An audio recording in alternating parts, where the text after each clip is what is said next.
Okay, we're live. Get out. Yes, that's it. Eat. Okay, not now. I don't know about that. Okay, showcase features. Got it. I got little pop-ups. Okay. Okay, so we're live. And so I don't even know how to start this. So do you want to start by interviewing me because I think this will be your video that you submit, so you can be the Yeah, interviewer and I'll be the excellent. interviewee. Hi, Iceland. Hi. Um, Iceland. Okay, so I don't know if I should introduce myself. Um, I don't, yeah, I guess you can start by that and then just go into the first question. I mean, Yeah. everybody's seeing this, right? Yeah, it's This it's is like, recording. This is it. okay. Okay, Iceland. So, what year are you in? I am a senior. This is Okay. my last semester and I'll be graduating in December, so I'm Oh really my excited. gosh, that's awesome. Adriana, my daughter Adriana's graduating in December too. Yeah. Good for you. And what is your major? Communications is my major, and I have two minors in fine arts and also in psychology. Nice. Am I supposed to be writing this down, or I could just go back and read it, do you think? Probably you can watch it, rewatch it if you need to. Okay. So you have a minor in fine arts and in psychology. Yes. Very cool. I know there were some questions on the module, and I was writing down like answer my answers. Um, I know because I know a little bit about you. I know that I know you travel a lot. Yeah. So what do you do when you go to Greece? Well, I live there. So Hey. yeah, I've been living there most of the year and for the past 3 years. And so I come back to the United States when I have classes that are on campus. But luckily, the communications department has so many online courses that I'm able to stay there and actually take full semesters online from Greece. Oh my God, that's so awesome. And Yeah. I mean, how did that happen? Like, how did you go from Camel to Greece? Like, Right, right. I studied abroad 3 years ago, and I started in Italy. And when you have a semester abroad, you have the regular break. So we had weekends and spring break, and so we're able to travel to other countries. And so for spring break, I chose to go to Santorini, Greece, and I was by myself. I chose to take the trip by myself, and when I went there, I just met a lot of people who sort of convinced me to just keep staying there. So I went back and finished my semester, and then in the summertime is the first time that I went to Greece and had my place and have found a boutique to work in there. So I do like women's clothing, retail sales, things like that. okay. And do you find it like is it safe? Like, do you feel safe there? I mean, we hear all these things about Greece and the economy Yeah. and things like that. So you feel like comfortable there? Yeah, I feel very comfortable. I was there last summer during, the crisis when, Greece was having its referendum, when they were debating whether to leave or stay in the European Union. The banks were closed. And, I mean, in Santorini, Greece, it's like, one of, if not the top tourist destinations in the Right. world. So it has not been affected by the economic downturn that Greece has experienced as a whole.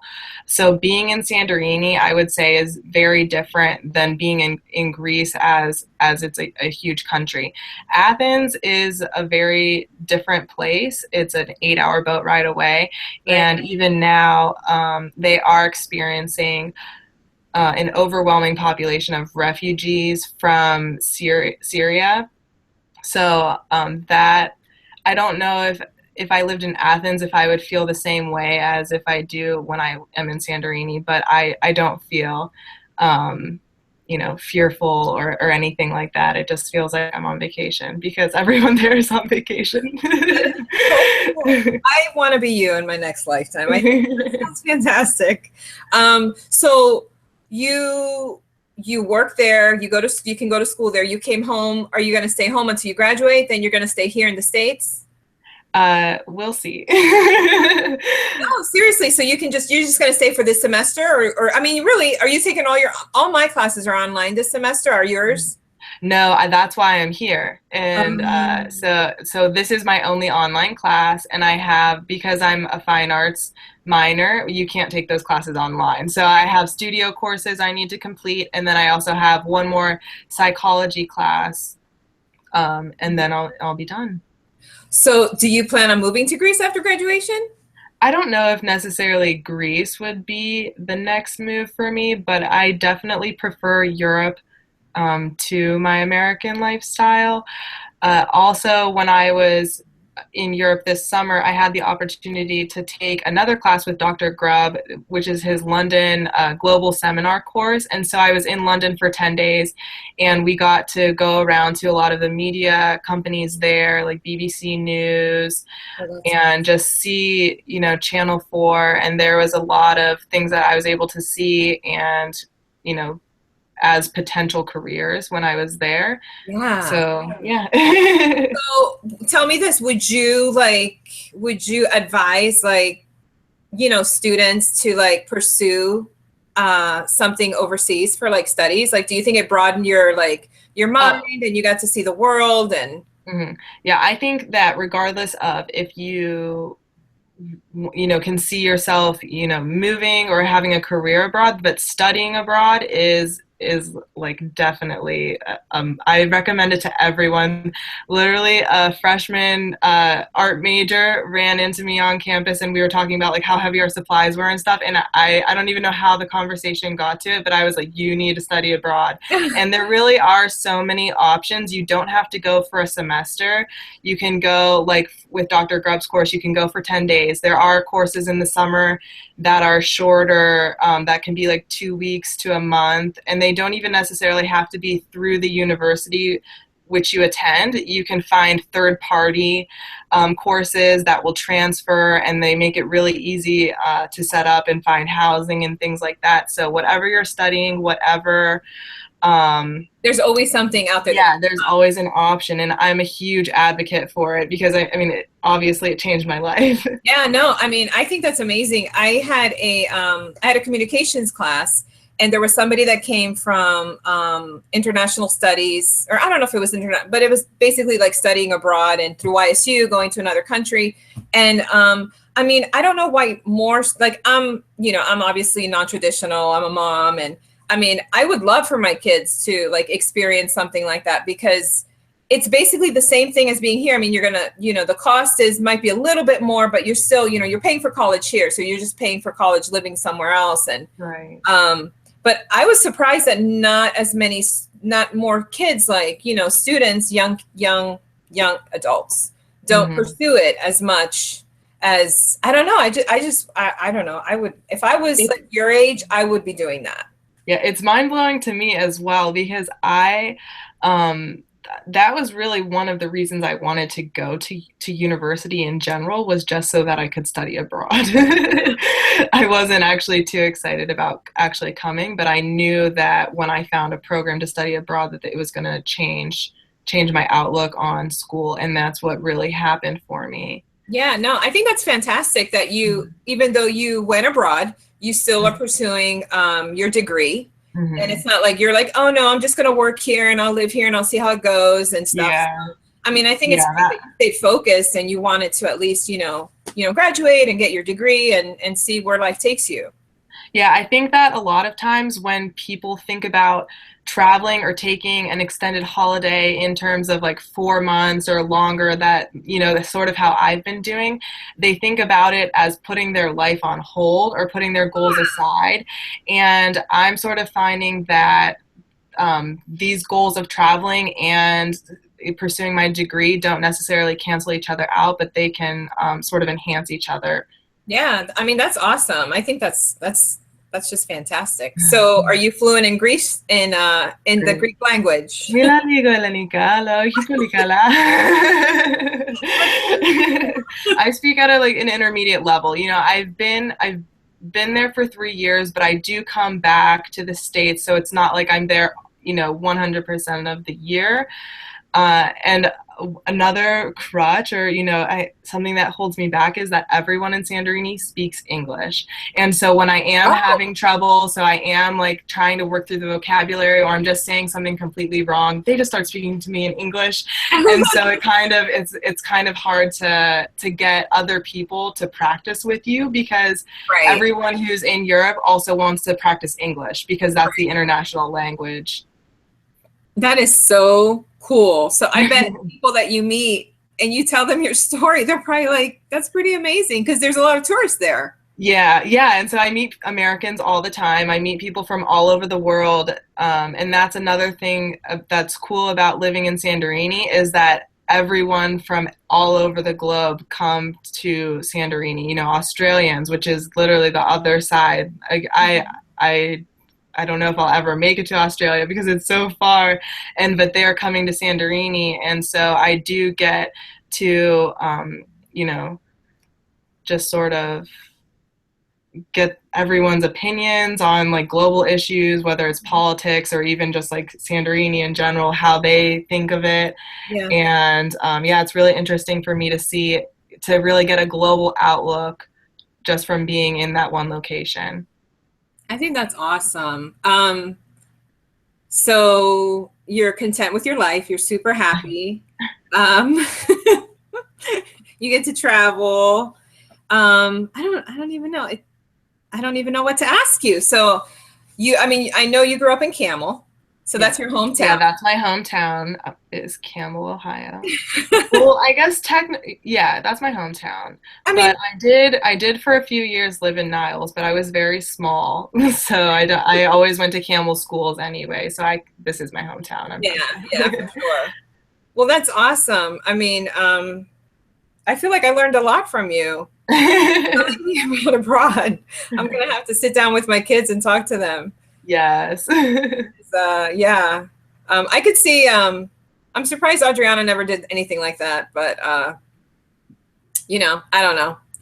I think that, I mean, I haven't been at YSU for so long, but the 2 semesters that I was here, the only program I heard about was Dr. Grubbs, and that's because he came to our classrooms in person and sort of spoke about it. But I don't really see posters. I don't see a lot of like clubs promoting it, and so maybe that's sort of not an issue, but just maybe that's the reason.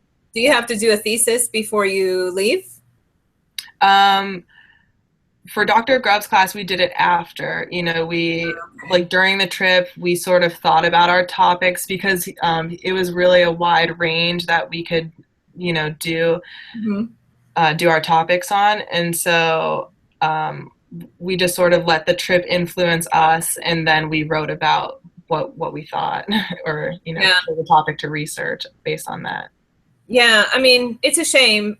Maybe we can let Youngstown State University know that they need to do a little bit better with their studies abroad program. Right, because when I studied abroad, I'm a transfer student. So when I studied abroad, I was with Kent State University. Oh, okay. So yeah.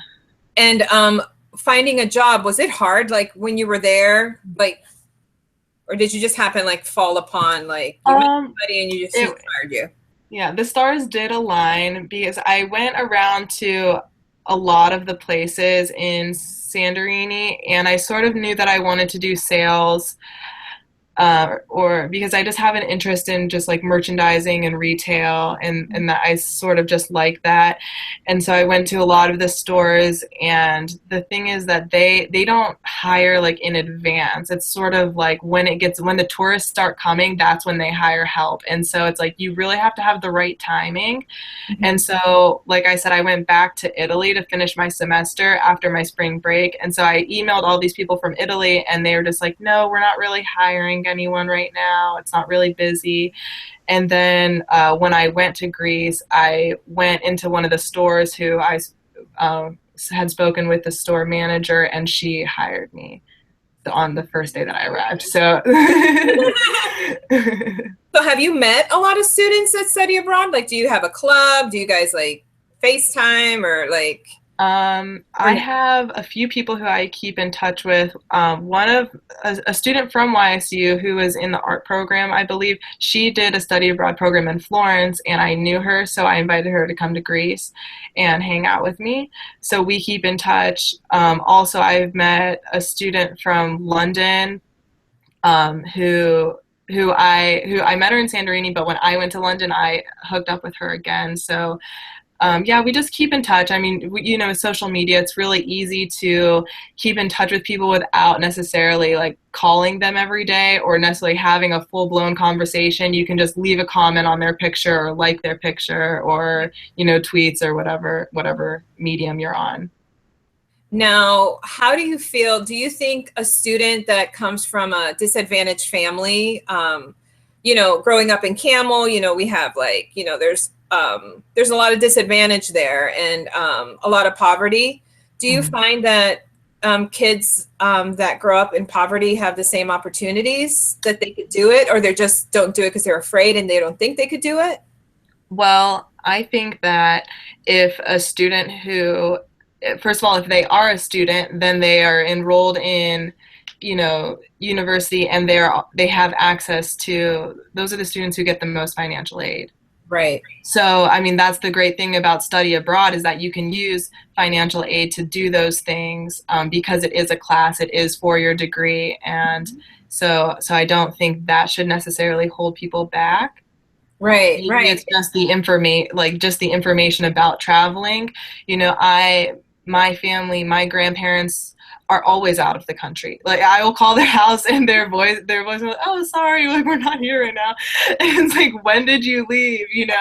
And so that's my family and that's where I come from. And my mom is the same way. She's always planning a trip or, just getting back from one. And so that Right. it sort of runs in the family, I guess. And Encouraging. I mean, it's cool, but I mean, it's funny because I work in a school, 90% of the kids, it's a charter school. So 90% of the kids have learning disabilities and they're also economically disadvantaged. And sometimes when I try to talk to them about things like in the real world that maybe I experience or like maybe my children might have experienced, it's like a different world to them. Like it's hard for them to kind of like wrap their brain around it because that's not what their environment is like, yeah. families or their home. But I mean, I just think it would be really cool to like go into inner city schools and go into like not so much like, the schools like Canfield or Poland or Boardman in our area anyway. Yeah. And like really like just like, have like a whole like presentation and like open their eyes to something else because there's so much out there and it could get them out of where they're at. You know what I mean? Right. Out of the, just how you kind of meet people. You might meet somebody from Camel that has never been to Canfield, or you might meet people from Canfield's never been to Camel, and they're like, Right. "What? No." And they're so close. Yeah. They're so close-minded about like things like that. But no, I wish that we could share things like that with more people, so that more people could take advantage and really. Yeah. And I think that another thing is just like having students who've done it. Like I know that Dr. Grubb, when he promotes his trip, he is the one who is going into the classrooms. And I think it would have been more beneficial or like more people would have been interested in it had he either had like photos, because he took a bunch of photos of us when we were there, Right. and or actually having the students firsthand promoting the trip and Oh, describing our absolutely. experiences. Yeah, I mean that's like a no-brainer. Like I'm just shocked that they don't do anything like that. It really Yeah. well, I think when somebody came to the one communication class, it was a student and she was really cute. She was really cool. Did I relate to her? Maybe not. Maybe she was a little bit more nerdy than maybe I am. But like if you have like somebody from all walks of life and different people that look different, you know what I mean? Then you can relate to them. Like you can have Latin Mhm. people or, African Americans or, you know what I'm saying? Yeah. Like hipsters or cool, like. No, I definitely know what you mean. And when I studied abroad with Kent State, they had a really good way of introducing us to the program or sort of Uh-huh. like integrating us.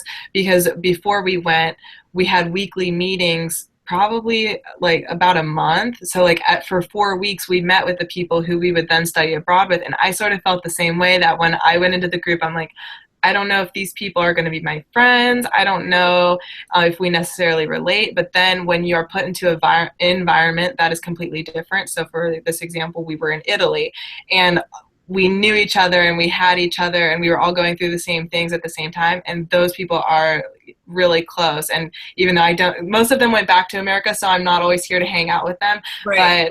But, you know, just like keeping in touch, like we are on the same wavelength and feel connected because we all shared that experience together. So it really doesn't matter who you go into, you know, your study abroad with, but you will be friends on the way out because Right. You're experiencing all these things. I mean, I think, you know, broadening our mind and our experiences is fantastic. And I guess that's one thing college can do for us. And most of us don't see, I mean, I know I never even talked about studying abroad with my kids. It was just not even like an option. Like it wasn't even something we talked about. And I just think that that can be talked about more and just people just don't know about it.